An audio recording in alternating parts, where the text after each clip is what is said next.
ডিব্ৰুগড় আৰক্ষী জেৰাত বিশাল ফুকনে মুখ খুলিছে। এতিয়া বহুকেইজন অভিনেতা অভিনেত্ৰীৰ নাম লৈছে। কিয় লৈছে? সেই অভিনেতা অভিনেত্ৰী কেইজনো বিশাল ফুকনৰ লগত ওতঃপ্ৰোতভাৱে জড়িত আছিল নেকি?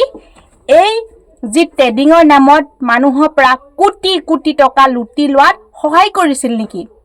সেইকেইজনৰ নাম কি আৰু কেনেকৈ জড়িত আছে? গোটেইখিনি কথা মই ভিডিঅ' যোগেদি চাম। আপোনালোকে ভিডিঅ'টো খালি শেষলৈকে চাব লাগিব। নমস্কাৰ বন্ধু বান্ধৱীসকল, মই ৰিম্পী মোৰ চেনেলটোলৈ পোনপ্ৰথমে আপোনালোকক সকলোকে স্বাগতম জনাইছোঁ। যিহেতু আপোনালোকে গমে পাই আহিছে যে ট্ৰেডিঙৰ নামত বিশাল ফুকনে 22 বছৰ বয়সতে কোটি কোটি টকা লুটি বিলাসী জীৱন যাপন কৰিছিল, ৰাইজৰ পৰা লুটি। এতিয়া কথা হ'ল, যিহেতু বিশাল ফুকন যিখিনি কলা ধন ক'লেও বেয়া নহয়, সম্পূৰ্ণৰূপে ধৰা পৰিল। ইমান সোনকালে কোটিপতি কেনেকৈ হ'ল? আৰু যি পাতি লোৱা বাইক চুমি বৰা, সেই পাতি লোৱা বাইকক বিদেশত গৈ কোটি কোটি টকা খৰচ কৰি বিয়া পাতি দিছিল নিজৰ পাতি লোৱা ভাইকে। আৰু এতিয়া যিহেতু বিশাল ফুকনক আৰক্ষীয়ে গ্ৰেপ্তাৰ কৰিলে, ন তথ্যসমূহ উদ্ধাৰ কৰি আছে। যিহেতু বেংক বেলেঞ্চ চেক কৰি আছে, ঘৰখনত ইনভেষ্টিগেশ্যন কৰিলে, কি কি পালে আপোনালোকে সকলোৱে নিউজ চেনেলত পাইছে। ডিব্ৰুগড় আৰক্ষী জেৰাত বিশাল ফুকনে বহুকেইজন অভিনেতা অভিনেত্ৰীৰ নাম লৈছে। সেইকেইজন ওতঃপ্ৰোতভাৱে জড়িত আছে নে নাই মই ক'ব নোৱাৰোঁ, আৰু বিশেষকৈ আমি ইমান জ্ঞাত নহয়। যিহেতু বিশাল ফুকনে ডিব্ৰুগড় আৰক্ষী থানাত এইখিনি কথা উল্লেখ কৰিছে, আৰু মই এই খবৰটো ছ'চিয়েল মিডিয়াত যোগেদি পাইছোঁ। মই আপোনালোকক জনাব বিচাৰিছোঁ, আছেনে নাই আমি সেইটো জ্ঞাত নহয়। 1 নম্বৰতে নাম দিছে যতীন বৰা, প্ৰস্তুতি পৰাশ, মন্টুমণি শইকীয়া, গীতালি দেৱী, দীক্ষু শৰ্মা, আদিত্যম শইকীয়া, নীলাক্ষী নেওগ। এই অভিনেতা অভিনেত্ৰী কেইজনৰ নাম লৈছে ডিব্ৰুগড় আৰক্ষীয়ে জেৰা কৰাত। বিশাল ফুকনে এই অভিনেতা অভিনেত্ৰীৰ নাম কেইটা কিয় লৈছে? সঁচাকৈ বিশাল ফুকনৰ লগত এই অভিনেতা অভিনেত্ৰী কেইজনো জড়িত আছে নেকি? আৰু আপোনালোকে নিশ্চয় গম পাইছিল, মন্টুমণি শইকীয়াই যিহেতু লাইভ আহি কৈছে যে মই জড়িত নাই, আৰু আমি ইমান জ্ঞাত নহয় সঁচাকৈ আছেনে নাই আমি ক'ব নোৱাৰোঁ। যিহেতু আমি ছ'চিয়েল মিডিয়াত পাইছোঁ এই নিউজটো, বা আমি শুনিছোঁ, সেইটো কাৰণে আপোনালোকৰ মাজত মই শ্বেয়াৰ কৰিছোঁ। আৰু বৰ্তমান পলাতক অৱস্থাত চুমি বৰা কিয় পলাই আছে? যদি চুমি বৰা গাত যদি দুখেই নাই, আপোনালোকে কওকচোন, পলাই থাকিব লাগেনে? সম্পূৰ্ণ জড়িত আছে চুমি বৰা। আৰু বিশাল ফুকনক যিহেতু ভাইটি পাতি লৈছিল, সেই ভাইকে বাইকক প্ৰত্যেকটো সুবিধা দিছিল, প্ৰত্যেকটো মুহূৰ্তত থিয় দিছিল। আৰু এটা কথা আচৰিত লাগে, যেতিয়া বিয়া হোৱাৰ পিছত হানিমুন যাব লাগিছিল হাজবেণ্ড, কিন্তু সেই বিদেশত ফুৰিবলৈ গ'ল কোন? ভাইক। বৰ আচৰিত যেন লাগে। আৰু এতিয়া কোৱা শুনিছোঁ যে ভাইকে যেতিয়া হোটেল ৰুমত আছিল, সম্পূৰ্ণ কথা জানিছিল হাজবেণ্ডে কিন্তু একো কৰা নাছিল। মিলা মিছা নহয় জানো? মিলা মিছাত আছিল, কাৰণ পইচাটো পায়ে থাকে ভাইকৰ পৰা, যথেষ্ট হুৰুকাই লৈ থাকে, কোটি কোটি টকা মাৰি থাকে।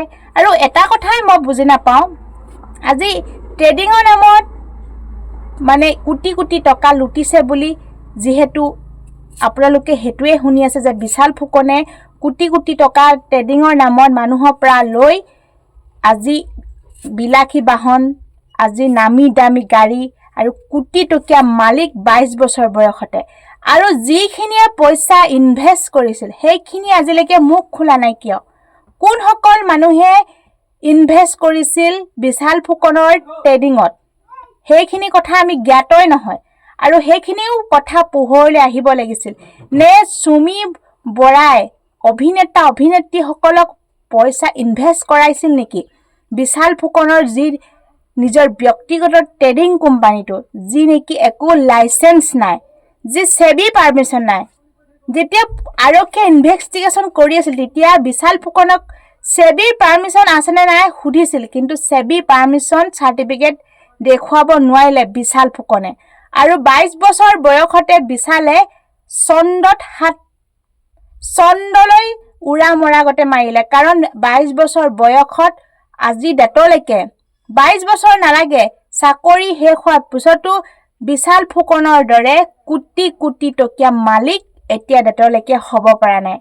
যিখিনি চুমি বৰাক ভাইকে উপহাৰ দিছিল আৰু এতিয়া বাৰ্থডেত 2 লাখ টকীয়া টেডি বিয়াৰ উপহাৰ দিয়াৰ কথা আছিল।